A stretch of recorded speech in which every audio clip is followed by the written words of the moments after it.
Hello everyone, welcome back to this channel. This is Mohan Ratija, a ServiceNow developer at Pearl India Private Limited. In today's video, we are going to learn about data policies in ServiceNow, what they are, why they are important, how they are different from UI policy. Most importantly, we will see practically what happens without data policy and why we really need it. First, what is data policy in ServiceNow? A data policy in ServiceNow is a rule that enforces field behavior at server level. It ensures certain fields are mandatory and read-only. Data policies work regardless of how data is entered from forms, import sets, web servers, REST APIs, background scripts, or integrations.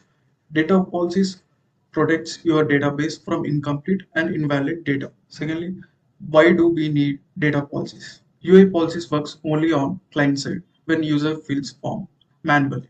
If the data is entered through import sets or background scripts or web servers, UI policies are not going to work. That is why we use data policy to ensure validation at database level. Let's practically understand the problem first.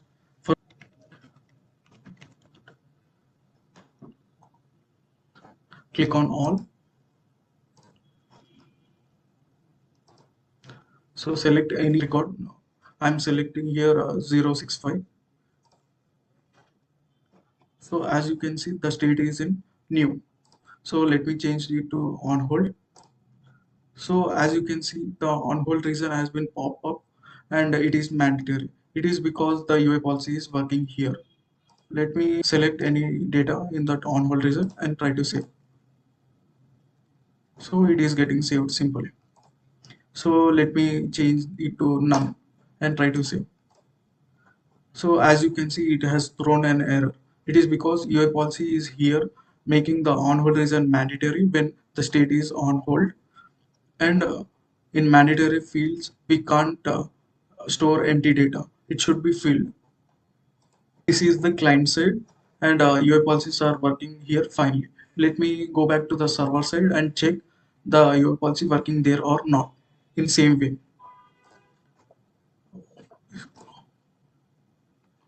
So, so as you can see, the table and records. This is called server side. Let me empty the data in on hold reason and let's try to save that.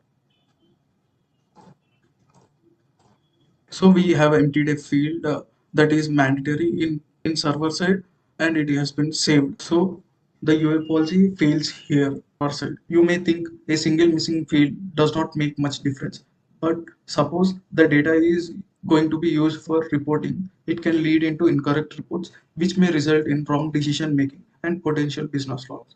That's where the data policy come into the picture. They must be implemented carefully to maintain proper data integrity in ServiceNow. So now let's create a data policy and resolve this issue simply. For that, let's go to Application Navigator and search for data policy. So right here, you can see under system policies, under rules, there is data policy. Click on that. As you can see, this is the data policy. Let's search for incident. So right here, you can show matching. You can see there is only one data policy that is applied on incident table. So let's create a new data policy for the issue we faced previously. So this is the data policy form. Here the table is already selected to incident because we have applied the filters for incident only. This inherit checkbox will help in applying this data policy to child tables also. This reverse if false when the condition given here if it becomes false, this in policy will be applying reversely. Active data policy should be active and apply on import sets. When we import sets, it is this data policy is going to be applied on that also. Apply to SOAP. This is for REST APIs and use as your policy on client. This I will explain later in this video. So first create an condition. State is on hold and let's see. So the condition is prepared. So let's say field on hold reason and select true. So our data policy is prepared. When the state is on hold, this on hold reason becomes mandatory. Let's save this form. So our data policy has been saved and applied to incident table. Let's open the incident form and check data policy is working or not. So here I am selecting 8111 record. So the state is in on hold and the on hold reason is awaiting problem. So let me clear this. None. Let's try to save it. So as you can see, there is an data policy exception.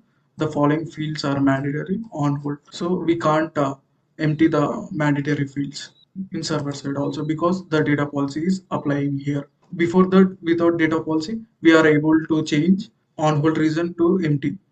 Even the IO policy is applying there. So this is it for data policy. And I want to show something in data policy. Let's go back to there. So as UA policy on client side. Let's say suppose there is no any UA policy.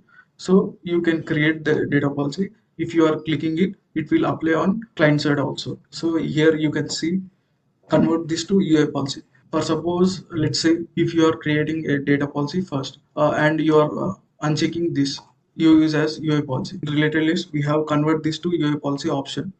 So clicking this, it will going to replicate the same condition in data policy and create a new UA policy similar to the data policy. This same option is also available in UA policy. There you can create an UA policy and click on convert this to data policy. It is going to create an data policy. So in this way, either we can create a data policy and convert it to UA policy, or create UA policy and convert it to data policy. In this way, we can make sure that the conditions we have applied for data integrity applying on both server side and client side. So let's discuss the difference between UA policy and data policy. UA policy runs on client side. Data policy runs on server side. UA policy controls form behavior. Data policy enforces validation rules. UA policy works only on UI, whereas data policy works on all data entry methods. UA policy improves user experience, but data policy ensures data integrity. At the end of this video, if you found this video helpful, please like, share, and subscribe to this channel. See you in next video.